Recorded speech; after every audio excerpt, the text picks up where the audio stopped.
All right, so I'm back, and I'm back in the same place. I had started the stream a little earlier and had some technical difficulty, and decided to reset the sim. And since I was streaming, I did not want to just have a bunch of dead space with the sim restarting. Anyway, during the animation, while I stopped, I just learned that Kobe Bryant was had succumbed to an helicopter crash.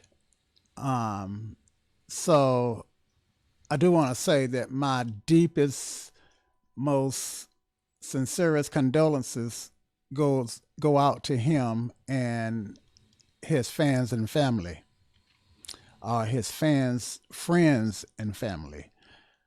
Um, I know from personal experiences how losing people presents a loss. I also want to say that I had planned to do this engine failure video before I had learned about the incident with Kobe's helicopter, the helicopter that Kobe was on going down. And I want to assure you that this subject at this time had nothing whatsoever to do with his plane going down. I'm sorry, his helicopter going down. Okay, with that said, let's get started. So, just for a quick recap, the plan today is to fly from Raleigh-Durham to Oxford-Henderson, which is about a 9, 10, 12-minute flight.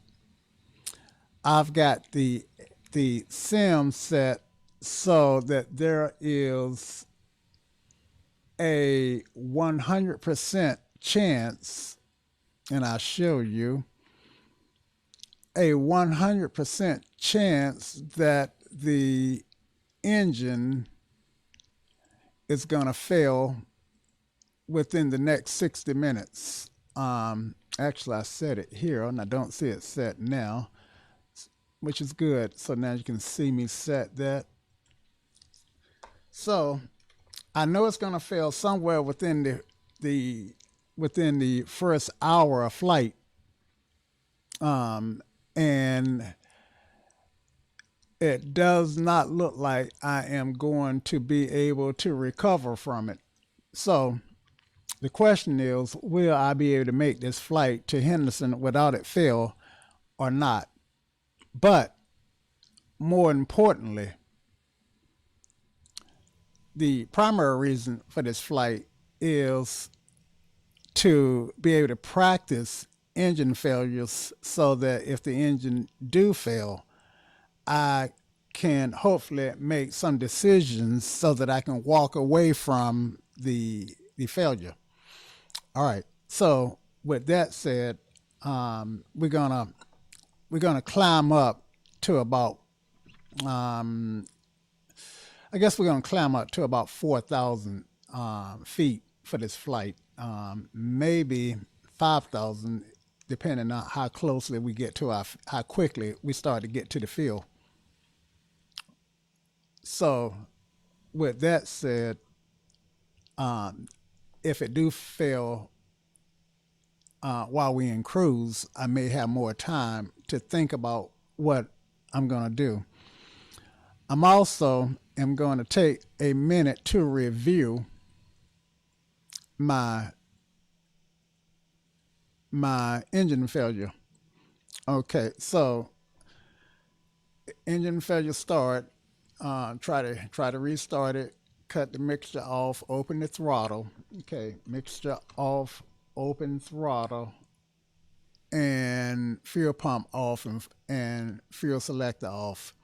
Okay, so if you're wondering why I should turn those things off, and that the reason is that if I'm going down, then I want to minimize the chance that that I'm going to get a spark to the flamables, to the gas, to the fuel, and if I can stop the fuel flow, then that may help keep the aircraft from catching on fire, um,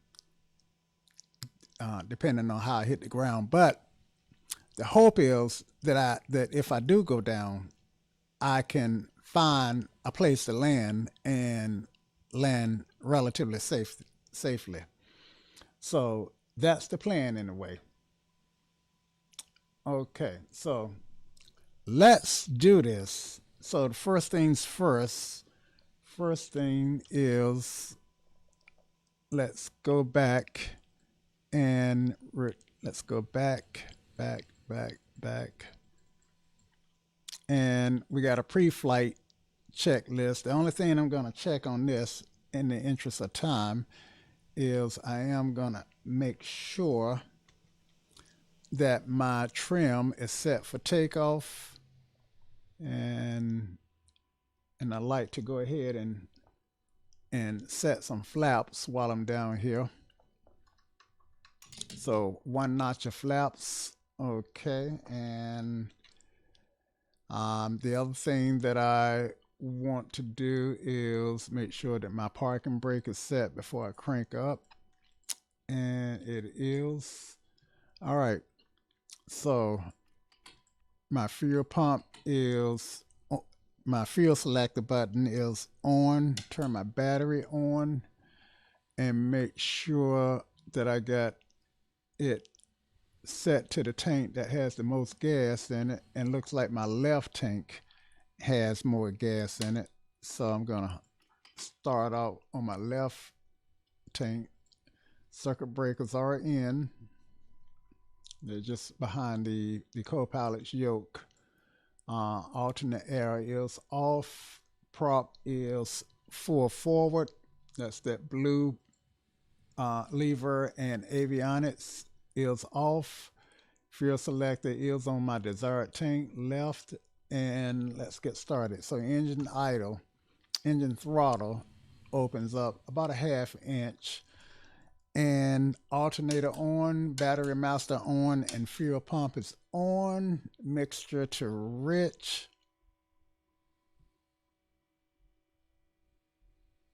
And then back to lean, and that what that does is it primes out the engine, get some gas in the cylinders, and let's holler prop clear in case somebody is near approaching the prop. Prop clear, and that's done. And let's fire it up.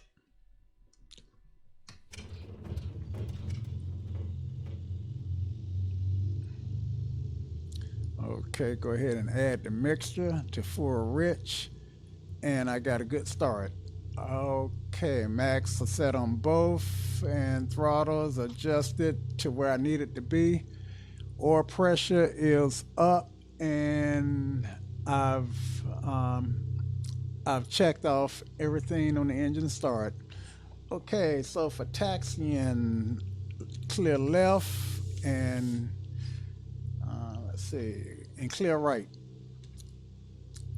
Clear right and clear left.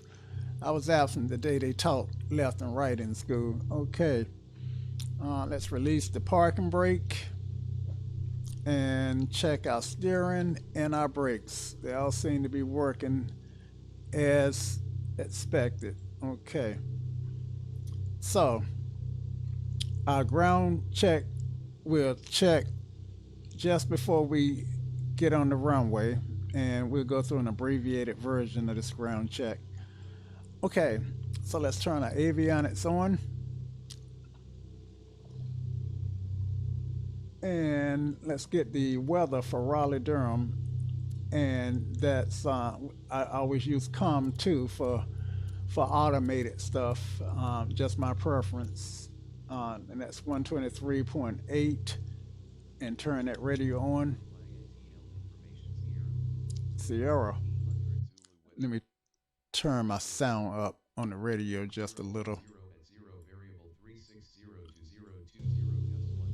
And I can never remember, I never know which one of these it pretty much want me to use.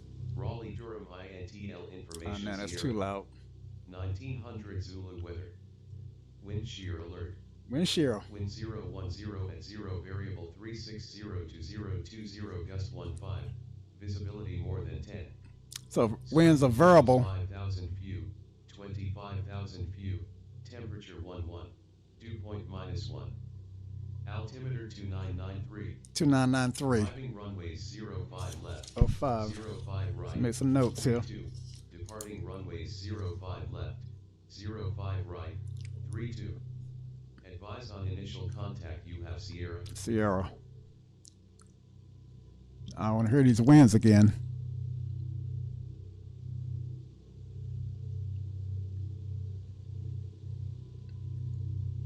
Okay. Raleigh-Durham INTL information Sierra. 1900 Zulu weather. Wind shear alert. Wind 010 at 0 variable 360 to 020 gust 15. Visibility more than 10. Sky conditions 5,000 few, 25,000 few, temperature 11, dew point -1. Altimeter 2993. Arriving runways 05 left, 05 right, 32. Departing runways 0. Okay, so I got my weather, and I now know why I was hearing all that wind in the last stream. The first stream, when I was having all that technical difficulty, it was not so much. Well, the winds are just crazy right now. Gust of 15, so that's still doable in an aircraft this size. If it was getting up around over 20 knots, then that would certainly be a no-go for this aircraft, because the wind can literally rip these small aircraft apart. Okay, so let's go ahead and hit the road, Jack. Now, I could make radio calls and pretend that I'm talking to ATC, but I'm not. I am just going to taxi to 05 left. I'm sorry, 05 right, which is, since I'm already on the right side of the airport, and I've made this flight enough times to know my taxi way there. So let's do it. Okay, so I'm gonna turn on Charlie here and pick up Alpha. Turn on Alpha here.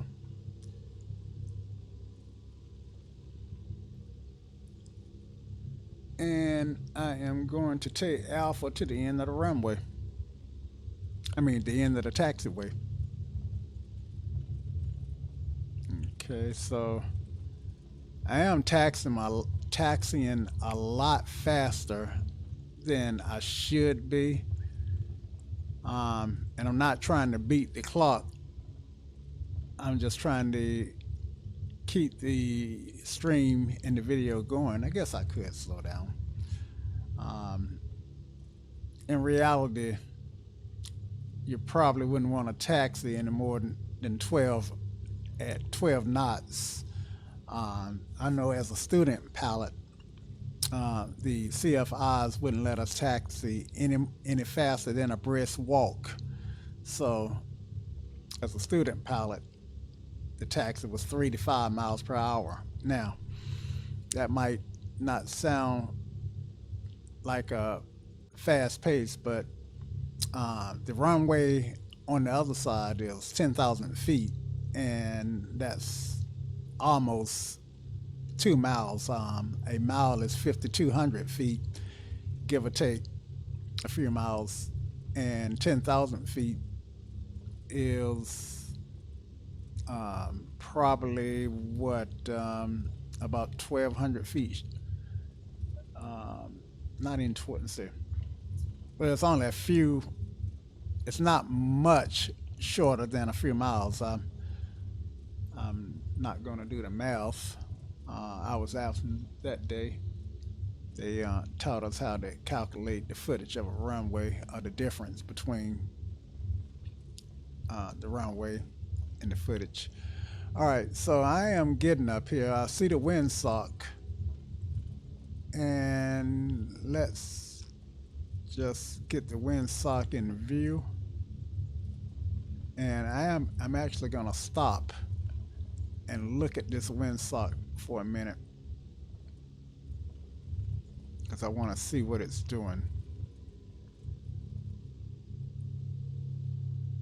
Now it's just out of the passenger, out of the pilot window,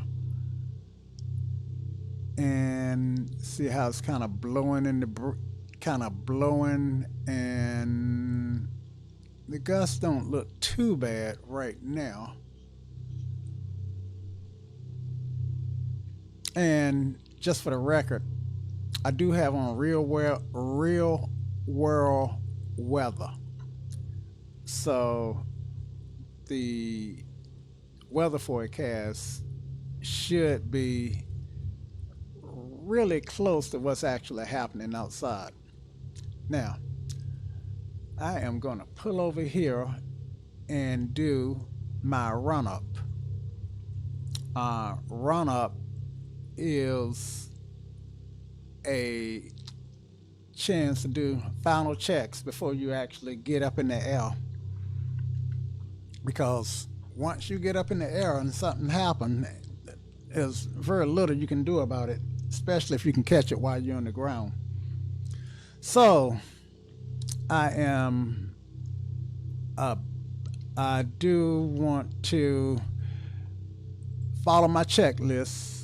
Okay, ground check. So park and brake set. So I'm gonna check that off. Propeller is full forward. Check that off. Throttle up to 2,000. And I said I was going to do an abbreviated version of this, but I'm already a quarter through it. So abbreviated. So I got that at 2,000. Then you'll see my key just up under my yoke. There's my yoke. And so you'll see my key move. So on the turn, one side of the motor off, called the magnetos, and I see a drop in the RPMs. The RPMs are over here beside the 3 green lights. And then I want to do the other side and look for a drop. And what that tells me is that both sides of the engine are getting the sparks that they need to be getting to keep the gas burning. All right, so I just checked my magnetos. My vacuum pressure is where it should be. Oil temperature is up and oil pressure is up. And my amp meter is look a little bit low. Well, it looked like it's about 25 volts. That's about where it's supposed to be, so I guess I'm okay with that. Annunciator panel. So if something goes wrong, then I should get a light. Vac or all look good, and all are working. Prop. Okay, so this is where this blue throttle, I'm going to pull down and watch my gauges. Okay, so this is like a 10 speed, and when I pull it down, I'm like shifting in the higher gears. It's akin to that. And then when I pull it up, that's like the lower gear, first gear. So when I pull it down, my RPMs go down, my manifold pressure, the gauge right beside the RPMs, go up, and my suction up in the first gauge on the left goes down, and then it comes back up. Now, it's not good to exercise the prop and leave it down because it puts so much strain on the engine. Okay, my all air button is closed, and my fuel pump, I'm gonna turn it off and watch this fuel pressure gauge to make sure that that it holds the fuel pressure. Okay, so my fuel pressure gauge dropped just a little bit when I turned the pump off, so that means that my engines continue to get fuel without me having to pump it. And I can bring back the throttle to idle. Okay, and my battery, master, and alternate switches are on. Flight instrument check. All of this stuff appear to be working, and make sure that my compass agree. I got about 16 a 060 heading on the compass, and I got a 33 heading on the compass gauge on the aircraft.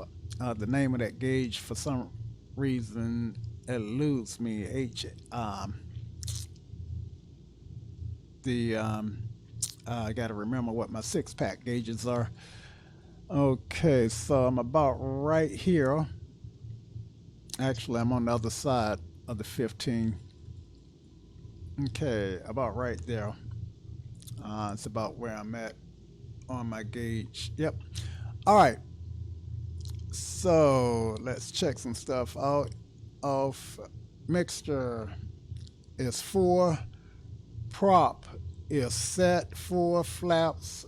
I set those to 1 notch, and those are set. Trim, I do recall set net, and the abbreviated part was supposedly to be this part. This is the part I often skip. Controls are free and clear, and you actually want to kind of look outside the aircraft when you're doing this, but since I'm in a simulator, I can actually cheat. Okay, so doors are closed and latched. Okay, good deal. So I just finished my check, and now I can take off. And if I was if I did have ATC, this is about the time I would say Raleigh Tower, Arrow 286 Whiskey Foxtrot is at runway 05 right, ready to depart.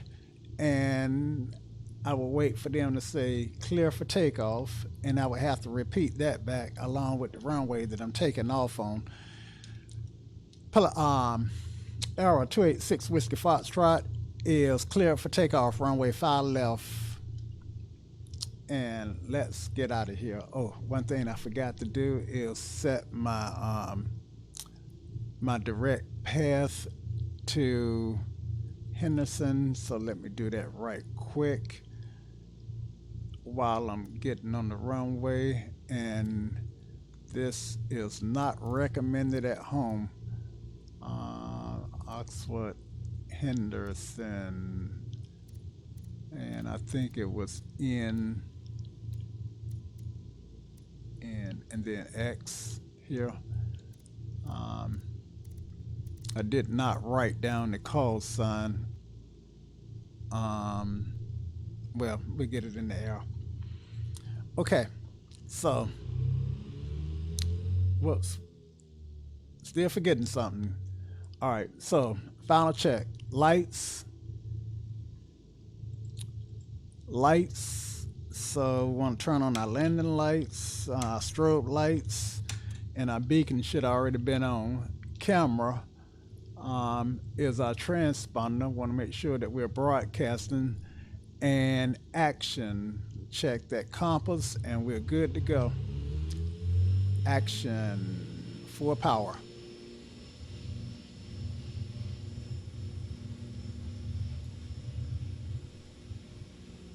Okay, I'm gonna rotate at 75. I'll pull back on the yoke at 75.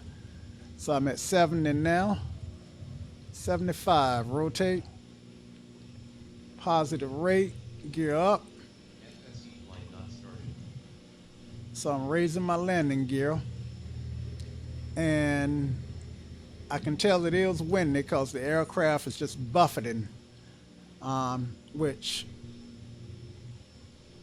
okay, so at this point, if my engine were to go out, then I still probably have enough runway in front of me to land. I'm over 300 foot above ground level, so I can raise my flaps. And let me find sky vector. And it's HNZ. So it's not X, but Z.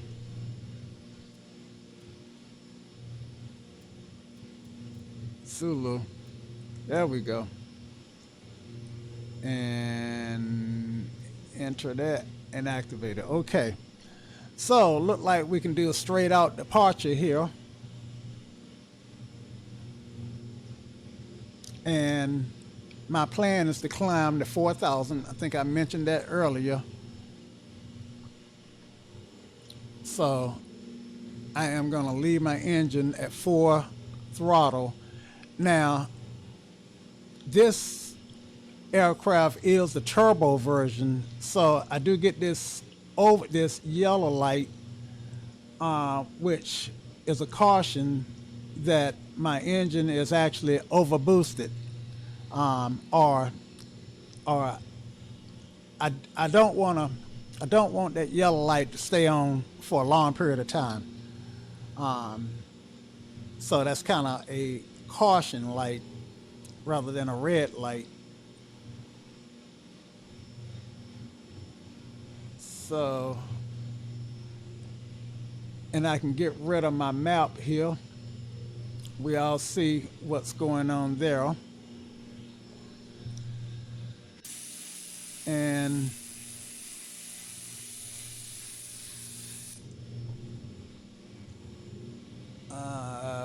losing some control,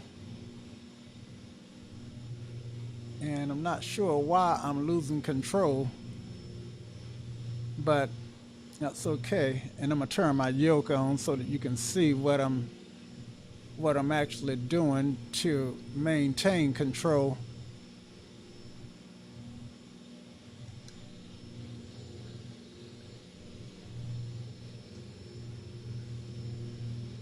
So interesting. Okay, so now at this point I can hand off the work to my GPS. So I'm gonna turn on my GPS and ask it to fly the airplane for me. And I've got 500 feet to go before I want to level out. And you can see how I am fighting the winds aloft.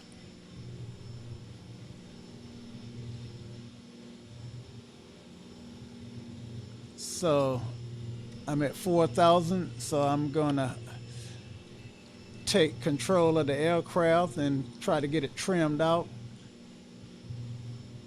Actually, because of the winds are so high, I'm not going to trim it.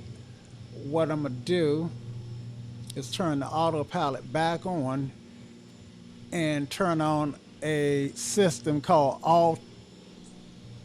out hole, and that's my altitude hole. I was trying to not say attitude, altitude. The word attitude is used in flight training, and that refers to whether the plane is in an up attitude or nose down attitude. So I'm a little bit high on my intended altitude. And if I was working on my instruments, then that would be a deal killer. The couldn't be any more than 100 feet above the intended altitude, high or low. But right now, I'm actually 200 feet, 4,200. But I probably picked a bad day to practice engine failure, scanning the horizon and trying to set best glide and all that stuff for engine failure. In fact, I need to know what the best glide is for this aircraft.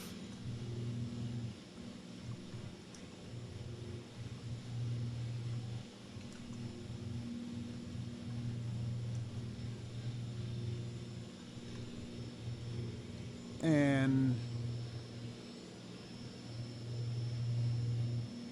so the best glide is is 79 knots with the gear up and flaps up. So that's important to know.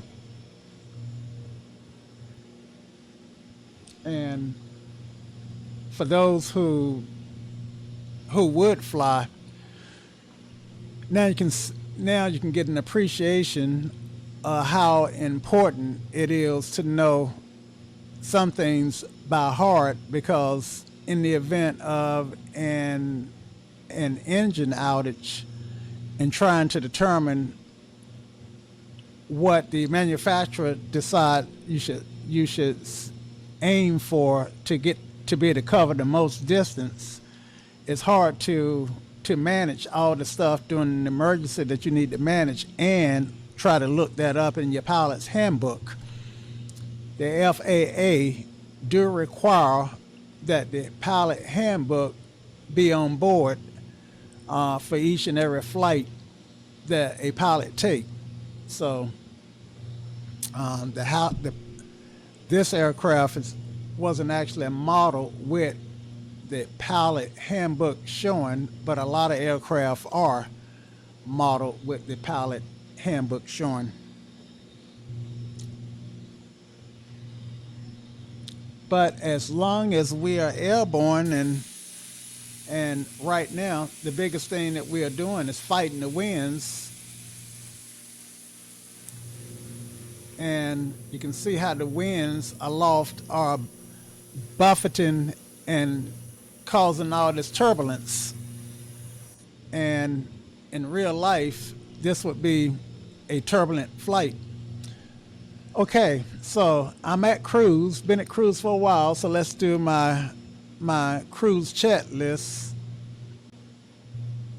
And I need to change fuel tanks every 15 minutes.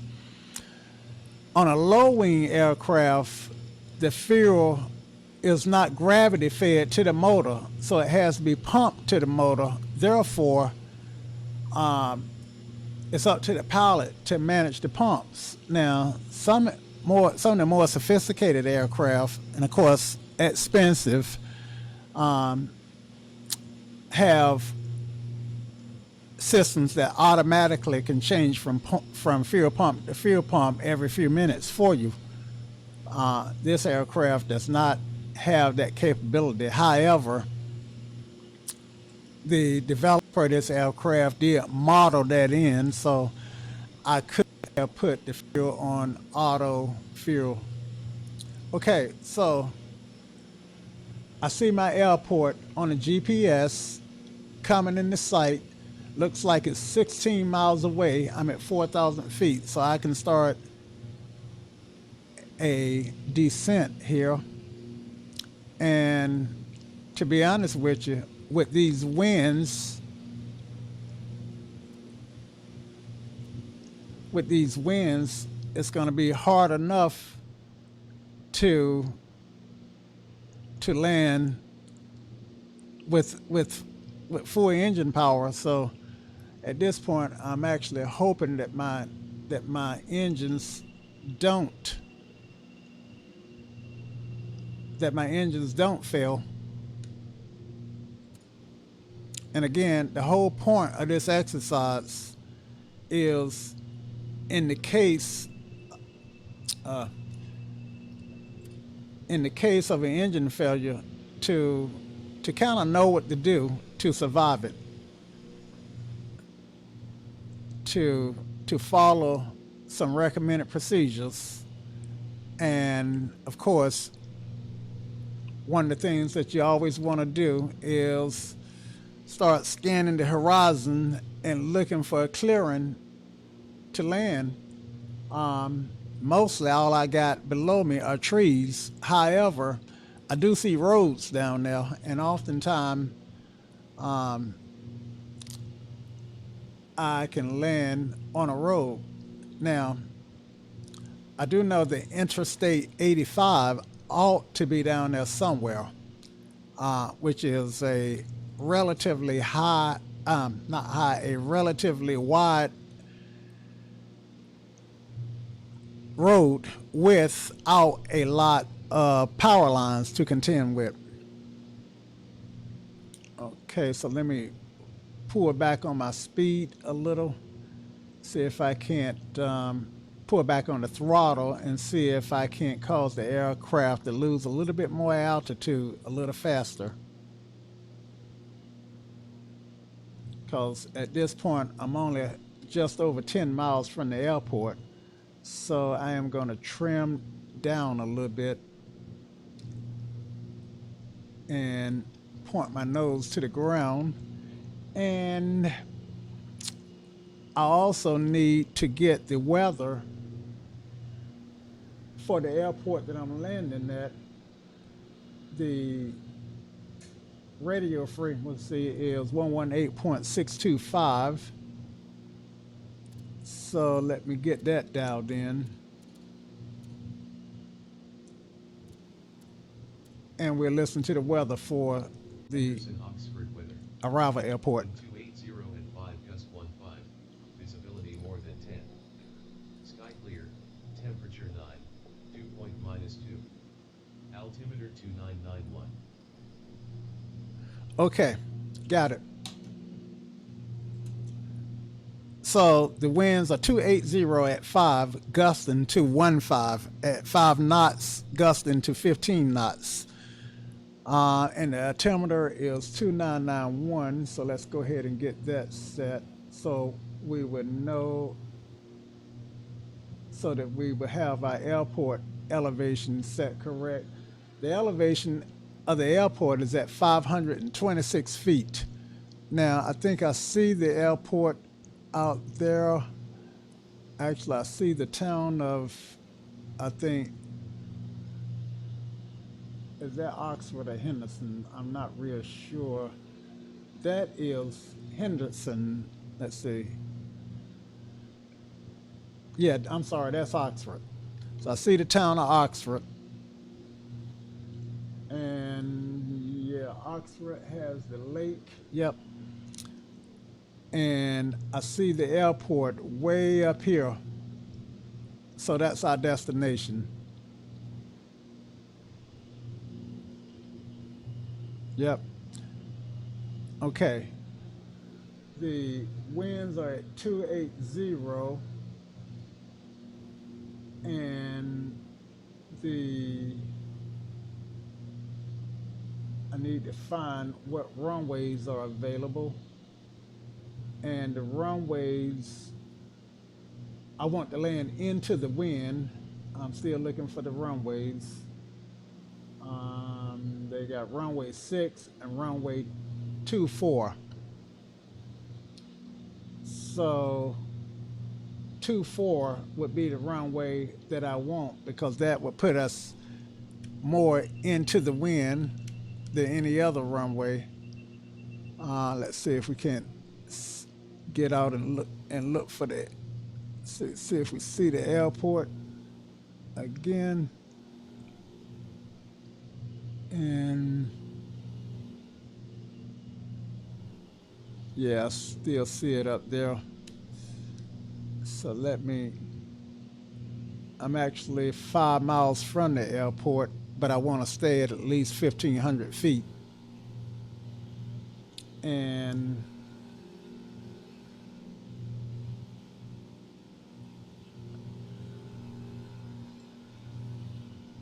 so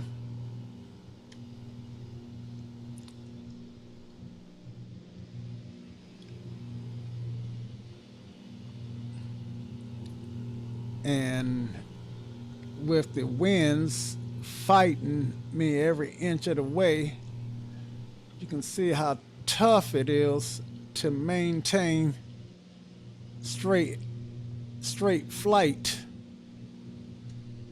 And I need to be able to look a little bit more over the column.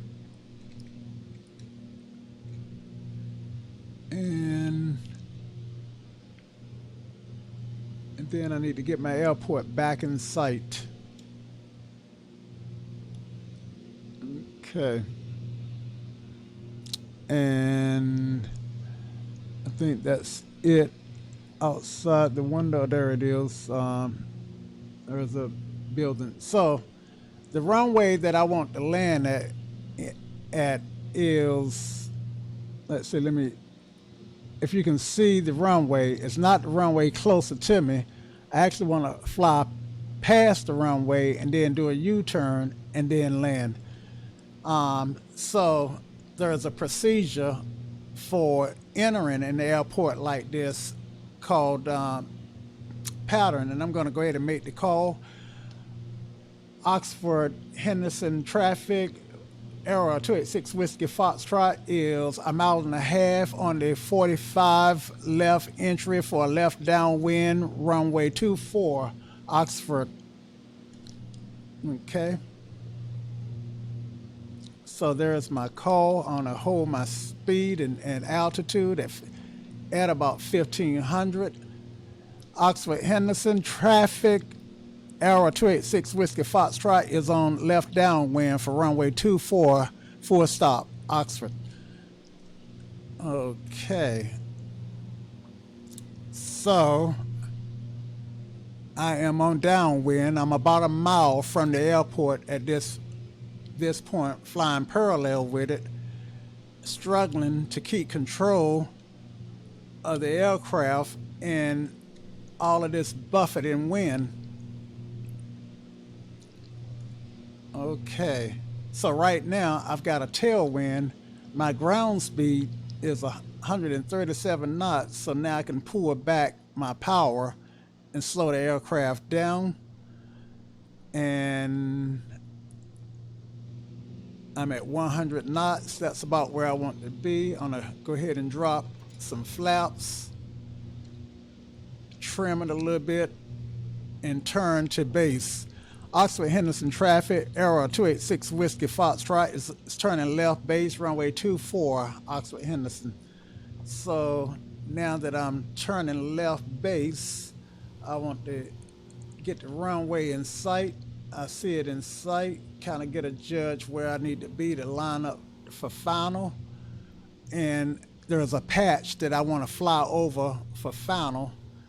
So that's where I need to turn. And at this point, I should be descending rather than ascending. Okay, so I'm gonna go ahead and turn final. Oxford-Henderson traffic, Arrow 286 Whiskey Foxtrot, turning final, runway 24, full stop, Oxford-Henderson. Okay, so I should be lining up with my runway. I overshot it just a little bit, but that's okay. Now, on the lights on the runway, I want 2 red and 2 white. Right now, I got 4 white lights, which tell me I'm too high. But when I got 2 red and 2 white, then it tell me I'm on the glide slope. I'm right where I should be. Okay, so I'm way too fast. Power back, gear down. Gear should have been down. Landing lights on, and okay, now I'm too low, but so I'm gonna give it some gas and come on in, and flaps, and I am on the ground. Excellent landing, and all of this skidding is and running off the runway is entirely unrealistic. Um, One thing that X-Plane does real well is modeling. They model flight real well, but they don't model taxiing and controlling the aircraft, especially a light aircraft, in high winds very well. Um, that's been something that the flight simming community has been hoping that X-Plane will address and create better models for taxiing, but they have yet to do so. Um, but my touchdown was actually a really good touchdown for such conditions. But you can see how, there for a minute, there was a lot of work that I had to do. Now, fortunately, I didn't experience the engine failure, and one of the purposes of this flight is to experience the engine failure, just to get some practice on putting the aircraft down.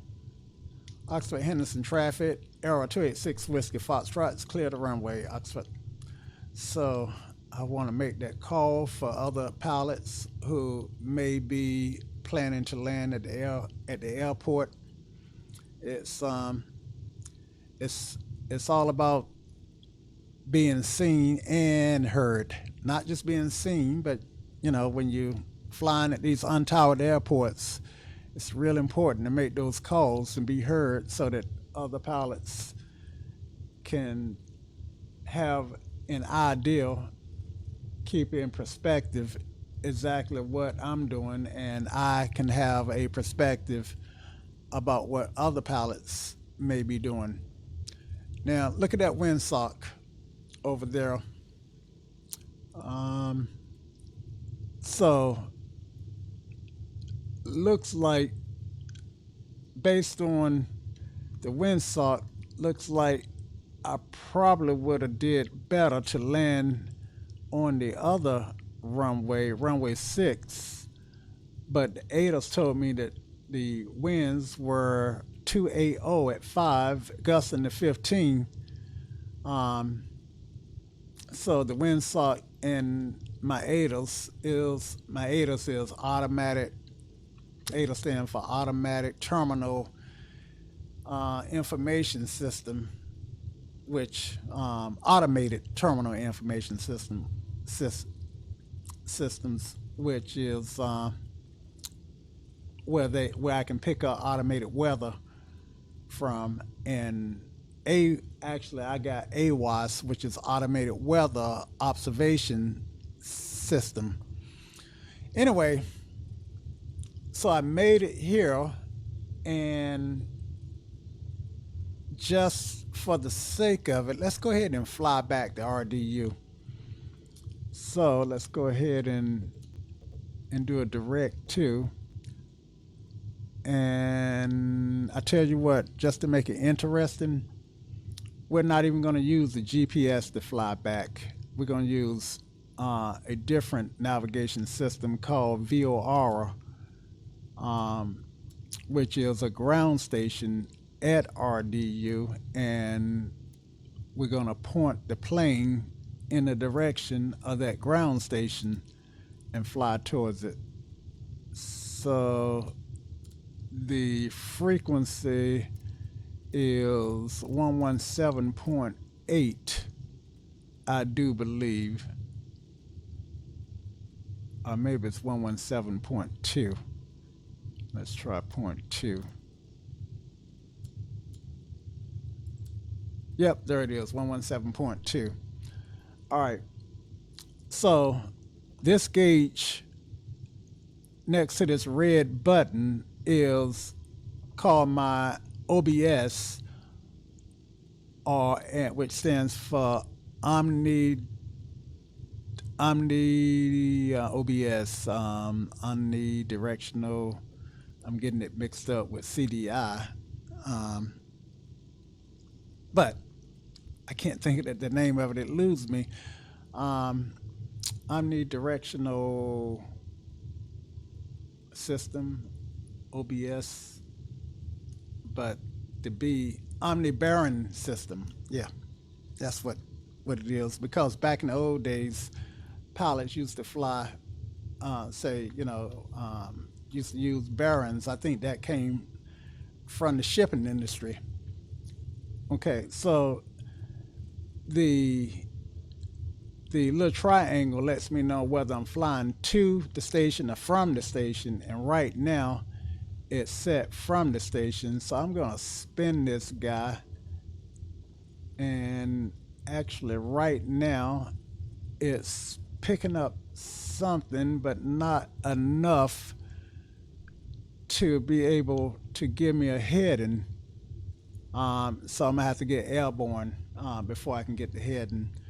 It's a radio signal, and when I'm on the ground, when I'm in the air, I should be able to pick it up, even this far from it. Okay, let's clear left and clear right. Look for any traffic that might be landing. I don't see any. And let's make the radio call. Oxford-Henderson traffic.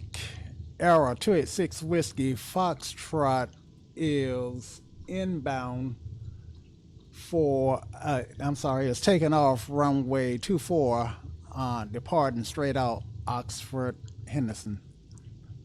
Okay. So line up on 24 here. Okay, and let's go through a couple checks. All right, so we do lights, camera, action. We got camera and lights are on. Okay, so we are good to go. All right, and action. Now looks like it's trying to get hazy outside. Camera rotate at 75. I didn't check my my trim. Okay, so the winds are really buffeting me around on the runway. And I want to climb out. I didn't raise my flaps.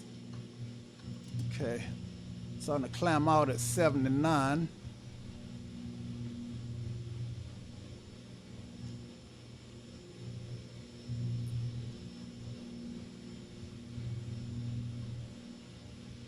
And I'm above the runway now, so I can close my flaps up, drop the flaps, and climb out at about 97.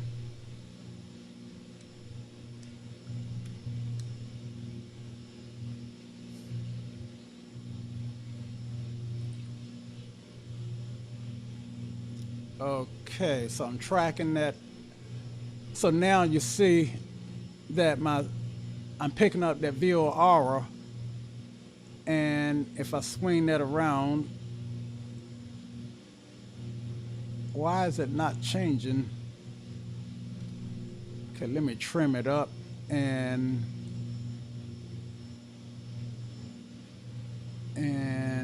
somewhere here about problem. I need to change the course indicator to the VO aura. There we go. Now it's working. See how it just changed to from, and the needle moved, now it changed back. So now I can have the needle center, and it tells me that I need to fly a course of 205. So I'm gonna put my heading book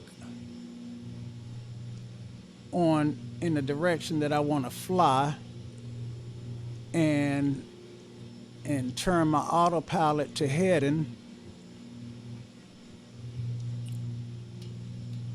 and turn my autopilot on. Whoa. Thank God I ain't got any passengers with me because they would be screaming about now. Okay, I didn't raise my gear, which was a no-no.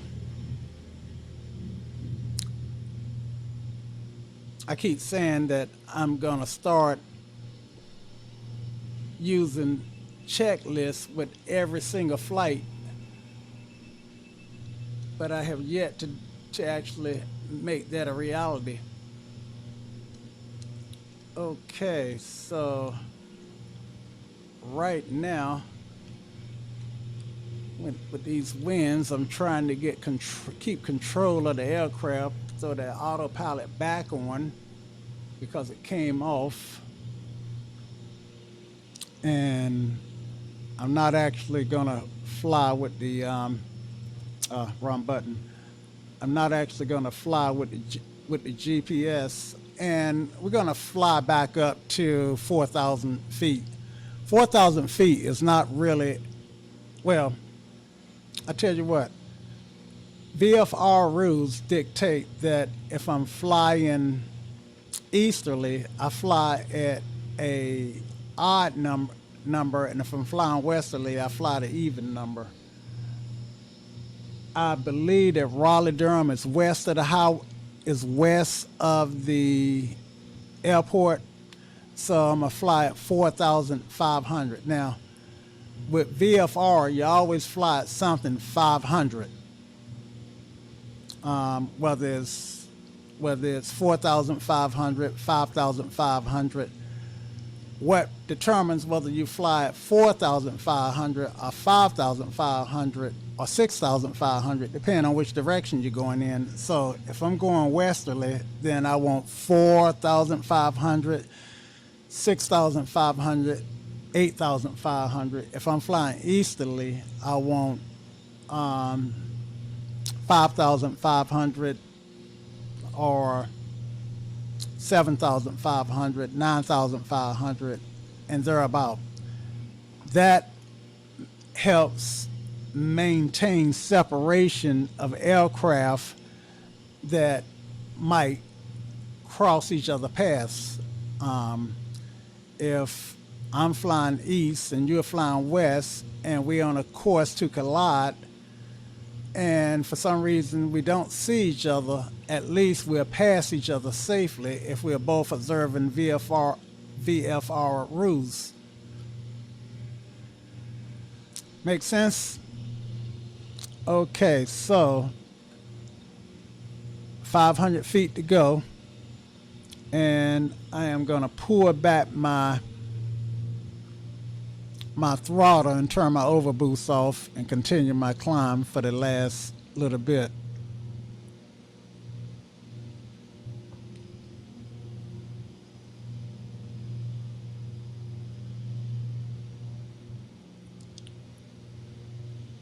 Okay, so I'm getting there. And I can lower my nose and pull back my power and let the plane start to settle out. Now I'm actually using my yoke to help me settle things out.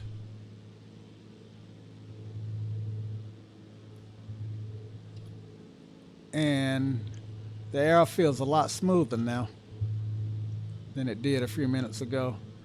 And, actually when you're flying, weather can be just this dynamic. I mean, in one place, the weather can be turbulent, rocky, and somewhere else it could be smooth as glass. Okay, so now what I need to do is trim. The problem with this aircraft is I can't see my trim wheel. So I need to be able to see my trim wheel, which is that wheel between the seats, and my instruments to get it so that the aircraft holds its own altitude. So right now I'm trimming it down and coming back off the yoke, and I need to lower the nose and bleed off a little altitude here because I want 4,500. I'm 19 miles from the VOR at RDU. All right, so I'm at 4,500 now, and it's really hard trimming it up. And even in the real airplane, I've watched some videos of people who actually fly this particular airplane in real life, and since it don't have the autopilot altitude hold, and you do have to trim it, I have heard that sometimes it takes those guys about 5 minutes to trim it out. The thing with this flight is only about 5 minutes long. Okay, so I think I got it fairly trimmed. Yep. And I'm making micro adjustments with the throttle.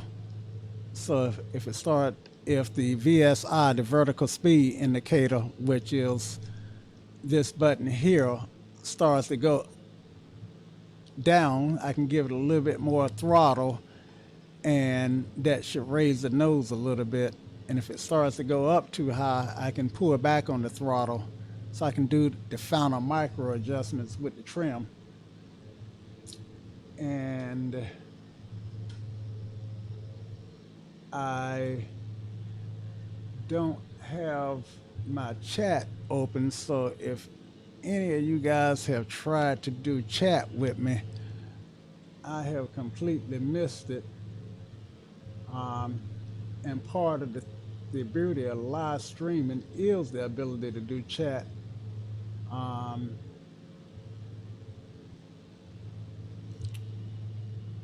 One of the things I have to find my chat window. Okay, so I don't see in the chat anything in my chat. So even though I didn't have it open, I didn't miss anything.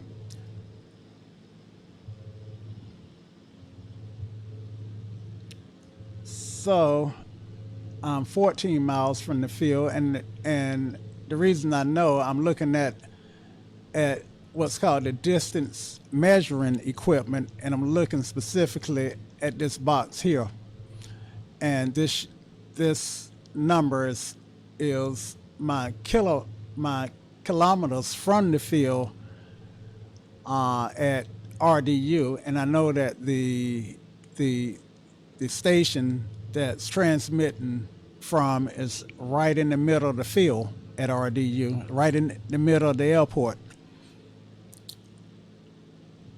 So get rid of that. And while it is a VFR a day, you can see just how hazy it is. And when I was taking flying lessons, I used to find the haze so disappointing, because once I was up in the air, I would look forward to being able to look out and see for miles. And sometimes, you could only see 10 miles or so, as opposed to almost virtually an unlimited miles, especially in the summertime. In the summertime, the air is more likely to pick up haze than in the wintertime. Now, I do see the airport in front of me, and let's go back and get the weather for Raleigh-Durham, which is 123.8.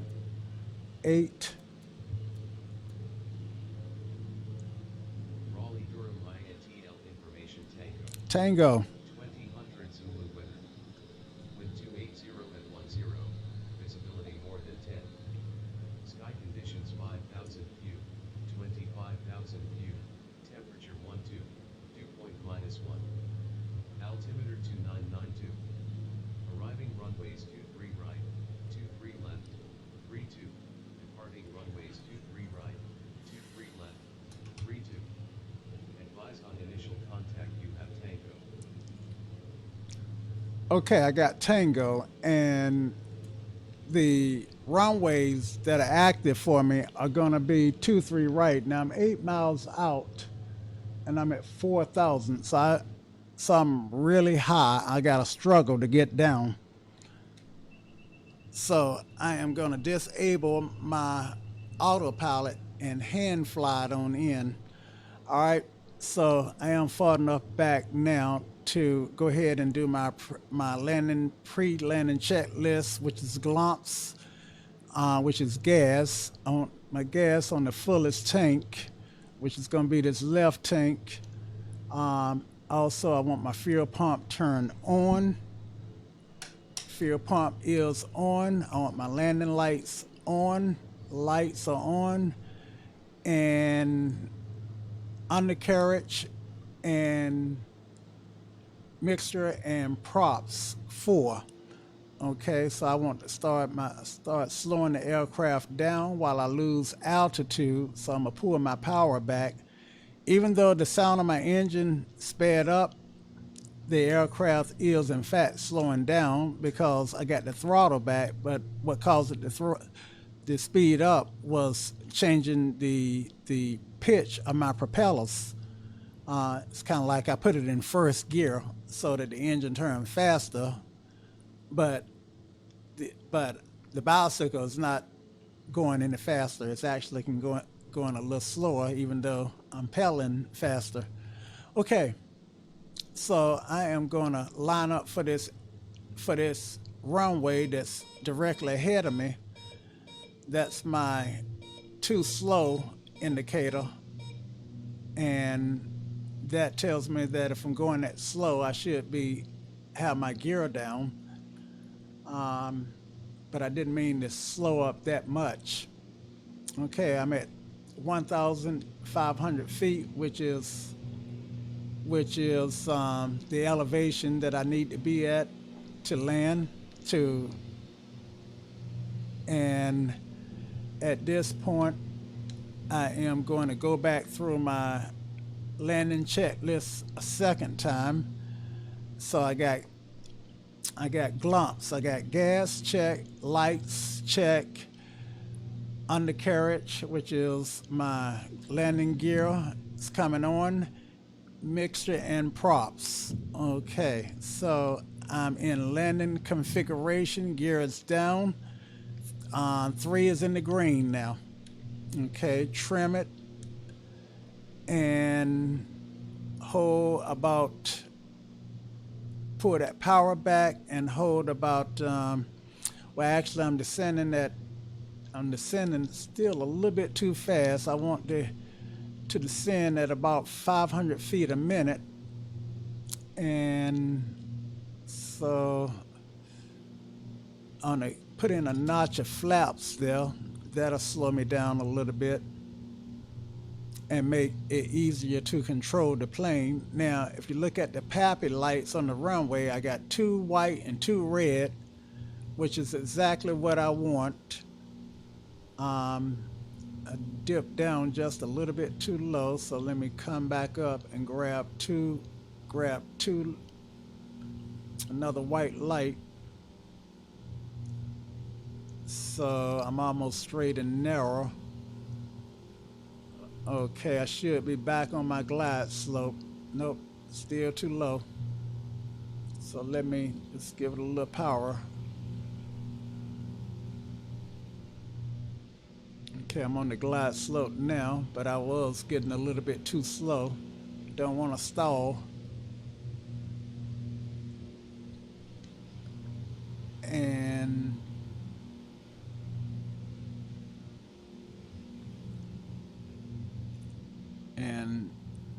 I'm playing with the power, trying to keep my stay on that glide slope.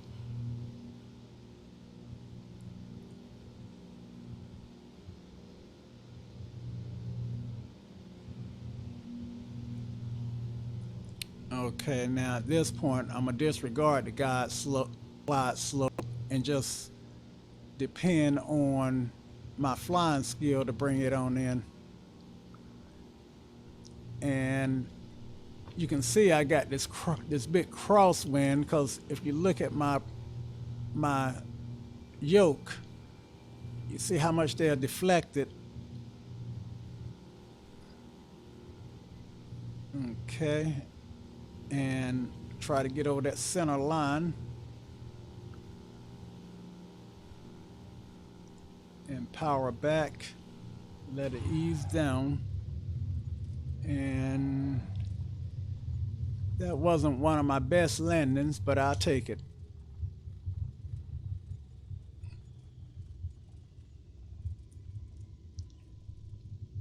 Okay. And you steer aircraft with when they're on the ground, you steer with the pedals and not the steering wheel, or not the yoke. You can steer with the yoke while it's in the air, but when it's on the ground, you use these pedals. Shucks, let's see, yeah, use those pedals down at the bottom to help you turn. So you can see me using them now. And we'll just go back to Landmark Aviation and park. The engine did not fail, so I suppose that's a good thing. Actually, I am not gonna go back to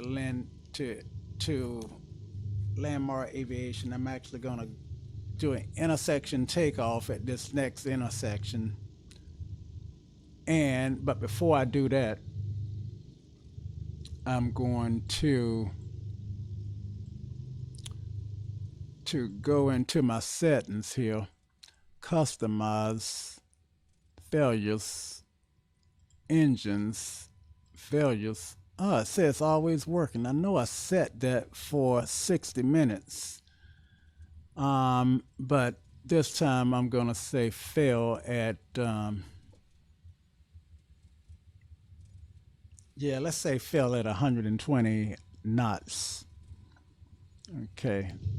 So because I do want to go ahead and practice that failure. Oh man, that artificial intelligent aircraft is hauling. Look at that. Oh man. Look at that guy up there.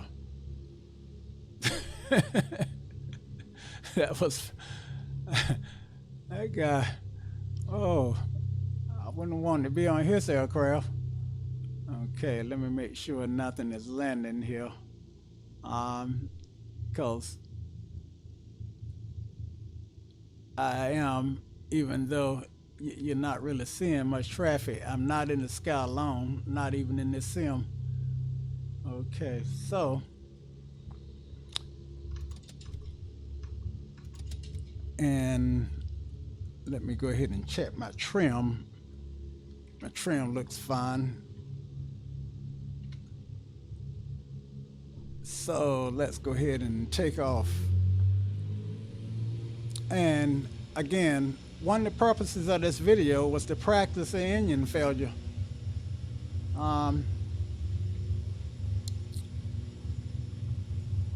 So that's what I intend to do. 75, rotate.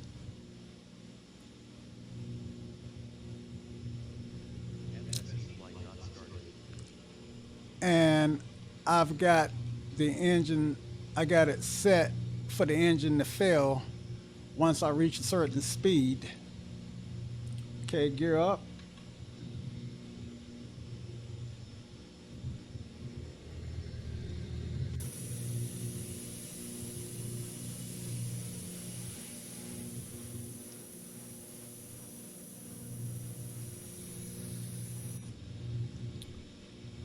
Flaps up.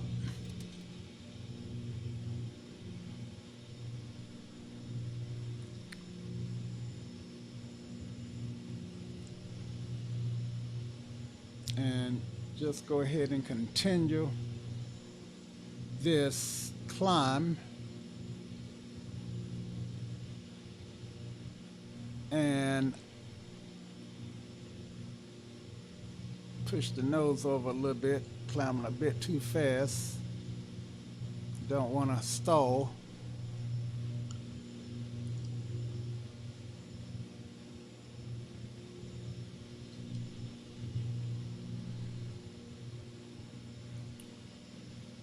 And so I got ortho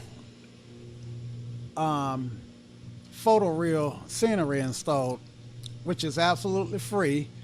But what that means is that I can actually see in reality what the surrounding look like for Raleigh-Durham in reality. I took off on 2-3, so I know that the highway I'm looking at is Interstate 40. So let me turn towards Highway 70, which is a state highway in my neck of the woods. And there's a shopping center and an apartment complex and all that good stuff out there. So I should be looking at Highway 70 now. No, I think that's 540. The lights that you see, you can tell it's getting dark because the street lights are on in the sim. I got the sim set to real weather, to real time, so whatever time it is in real life, Eastern Standard, it is that time in the sim.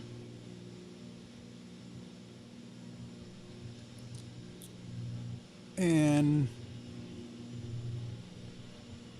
I think I may have a little drift on my, see, east is 90, so I did turn that back the wrong way. No, south is 90.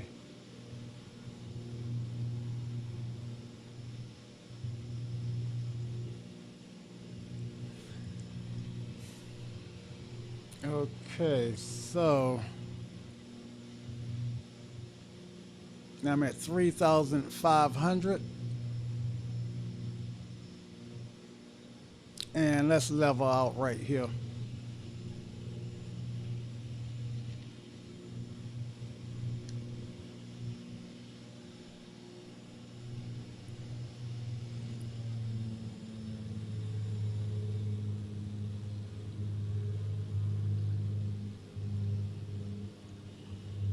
I tell you, this plane has a strong P factor, has a strong left turn, left pulling factor.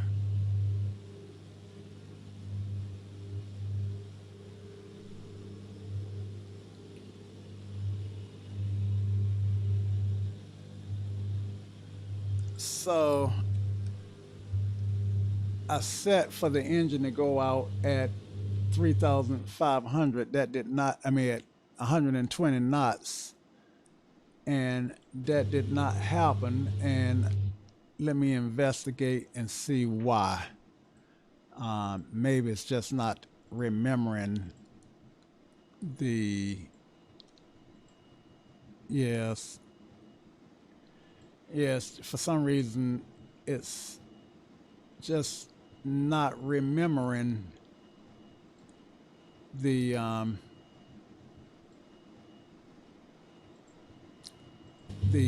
information that I'm putting in.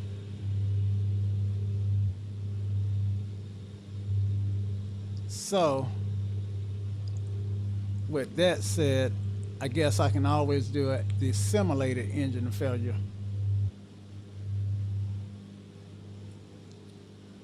So I'm flying around quite content, happy, and all of a sudden my engine dies.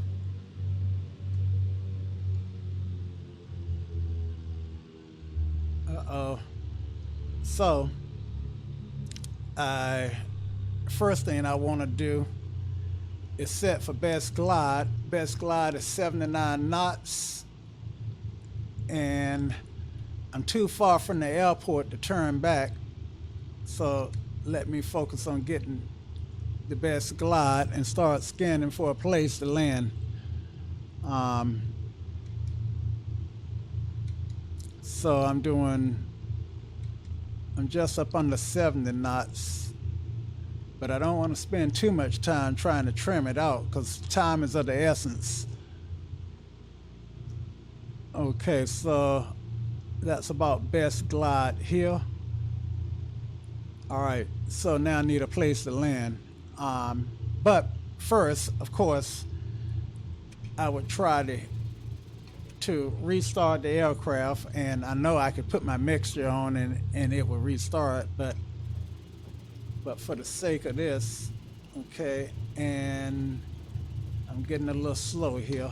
Okay, so it won't restart.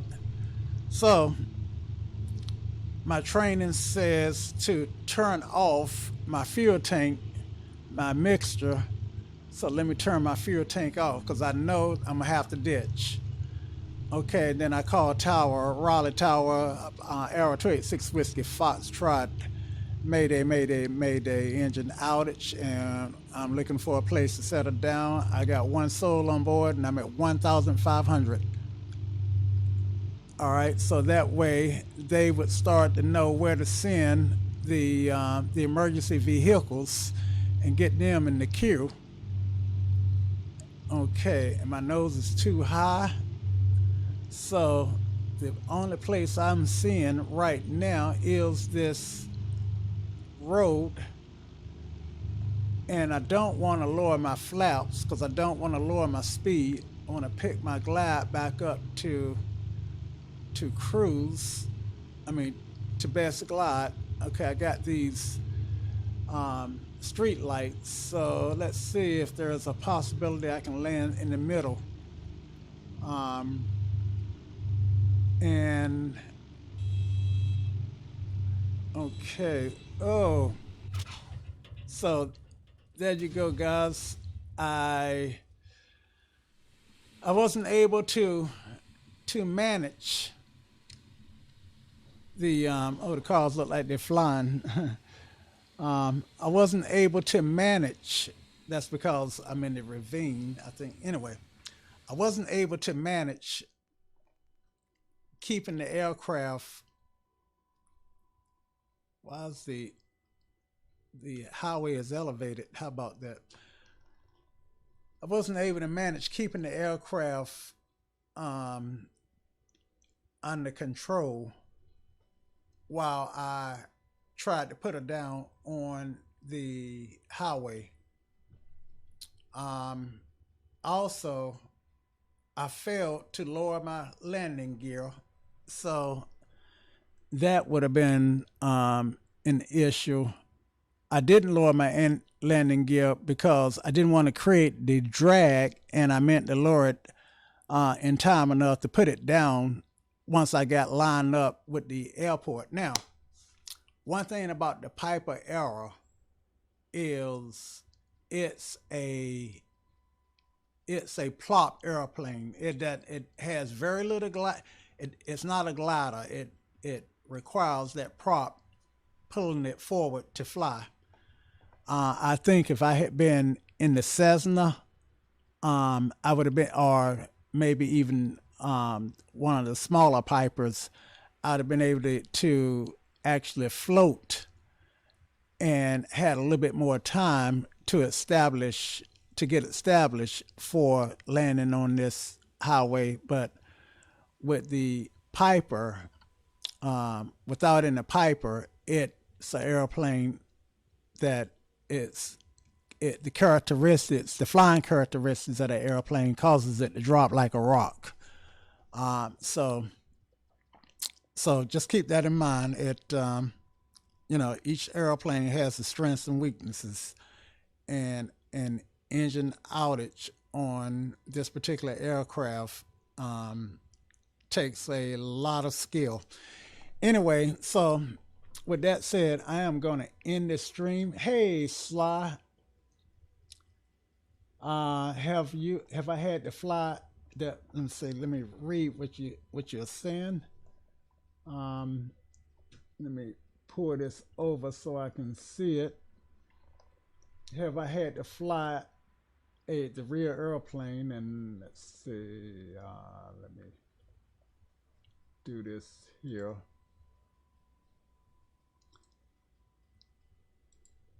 Let's see. Get it. I'll tell you what I do. I pull it over here, and now I can read it. Have you had a chance to fly a rear airplane? I have. I've actually flown. I've actually spent about right up under 15 hours as pilot in command of a Cessna 172. Let me pull that aircraft up, and you can see which aircraft I had the opportunity to fly. So I have actually did some landings with my certified flight instructor in the right seat at a little airport called Lake Ridge in my hometown, and I've actually had an opportunity to do some touch and goes where all three of the tricycle wheels touch the runway and give a power rather than come to a complete stop at Raleigh-Durham International. So yeah, but the caveat to that was about 14 years ago, and I have not flown since. Um, I was working to get my student pilot license back then. So this is the Cessna 172 that I was just talking about, and this is the aircraft that I have flown. Now, with that said, since I got it pulled up, hold on, it's just a second. Let me bring the chat back over to the other monitor so hopefully I can read it.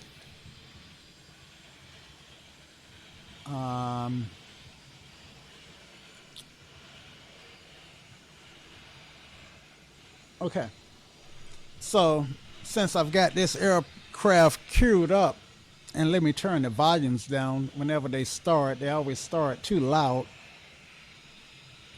Let's see, get that back over here,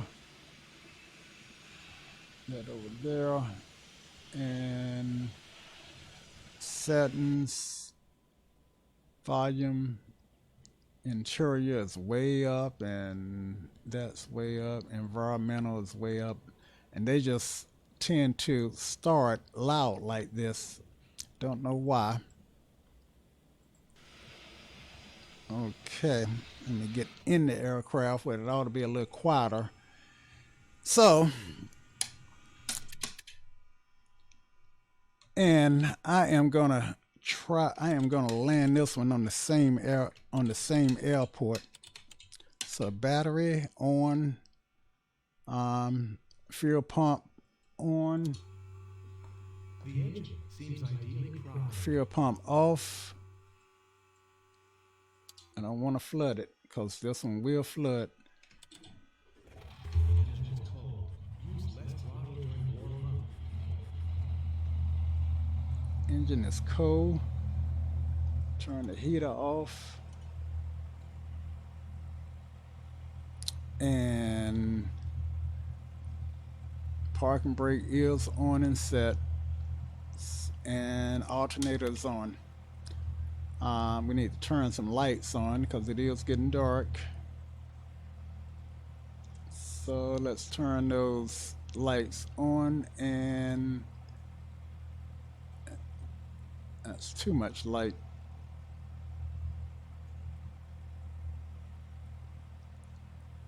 Or I guess we can live with that much light. And the engine still do sound pretty loud, don't it? Yeah, the engine's still too loud. See how that went back to.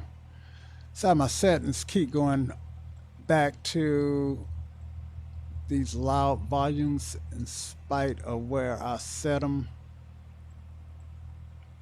Done. And it didn't change. All right. So maybe I can set it somewhere else. Settings, sound. All right. That's better. That's better. Because it was pretty loud. I couldn't hear myself, so I know you couldn't hear me. All right. And I don't fly this aircraft very much anymore. Um,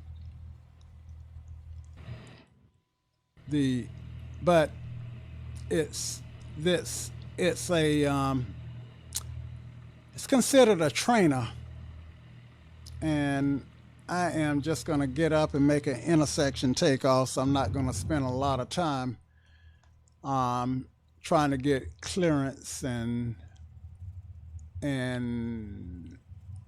talking to ATC and all of that stuff. In fact, these runways at RDU are long enough that I should be able to take off from this very intersection right here. Should have enough runway, and I am going to turn to the right. Well, actually, I need my temperature needs to get in the green before I take off.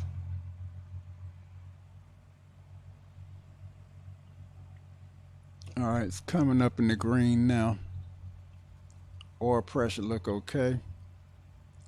And it's terrible that I couldn't get the other aircraft to simulate an engine failure. Oh man, I am at the end of the runway. I can't take off right here.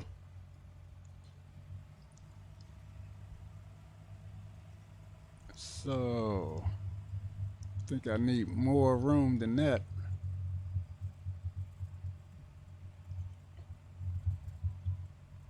And normally when I'm simming, I like to put my seat here, but in the real aircraft, it's really hard to see. I mean, you literally, that's about the view you get. Um, so, which is why I am using this particular view, and I should be able to take off at my next intersection. And what I'm hoping to demonstrate is the different flying characteristics of the two different aircraft, the one I just flew and landed versus this one. Okay, so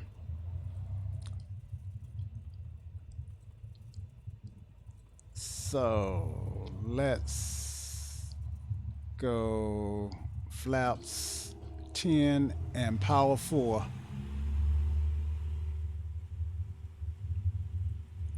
Okay, and this one I rotated 65 rather than 75. It's a much lighter aircraft. 65 rotate. I don't have to worry about raising in a gear. Light not started.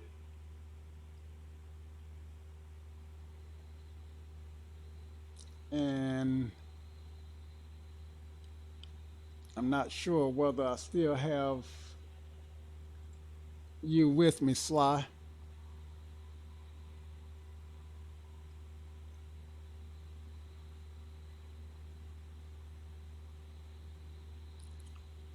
I am getting messages that my stream may be um, what word am I looking for? Buffering some. So I really do need to figure out what's going on with that. Okay, so I did not set my compass. I'm flying runway heading, which is 5. So we'll set it on 5. All right. And now we'll turn towards another highway. Actually, there should be a highway down below me. Hold on just a second, guys. Okay, Google, turn the heat off.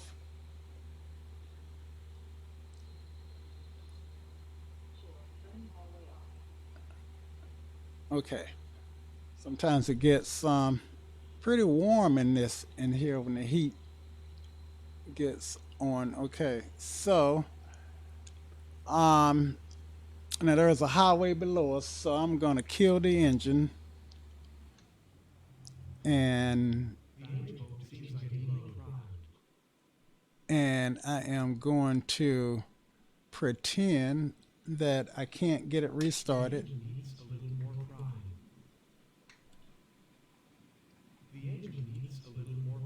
So I am looking for a highway to land on, and best glide for this one I think is 65 knots. So let's when I'm this far from the airport, then the idea is probably you'd lose so much altitude trying to turn back that if at all you can help it, you want to keep going forward. So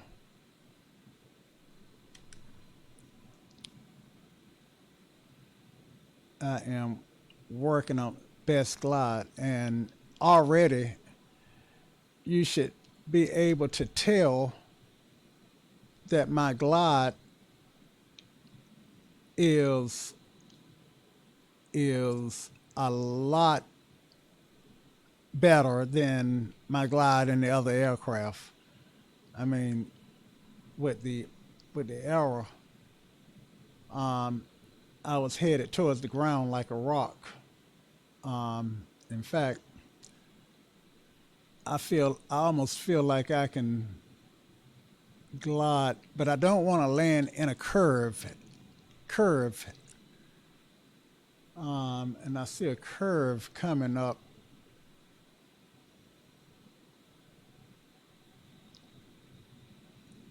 And I'm losing about 700 feet a minute.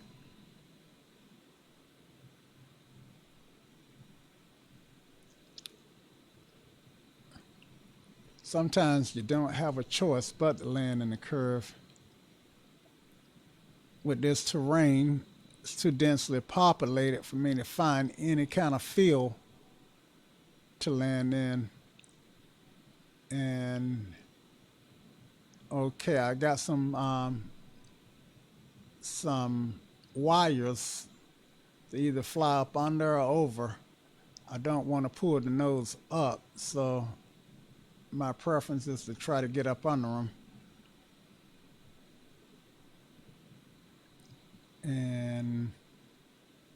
And now I got trees, signs, and all that to deal with. So in this simulator here, objects doesn't really have that much of an effect. So I can hit stuff and not be affected by what affects me is the ground. But I'm actually on the ground now. Whoa.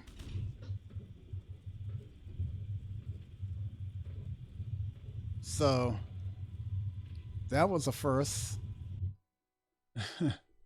So I actually landed. I probably could have stopped if I'd have stood on my brakes, but I was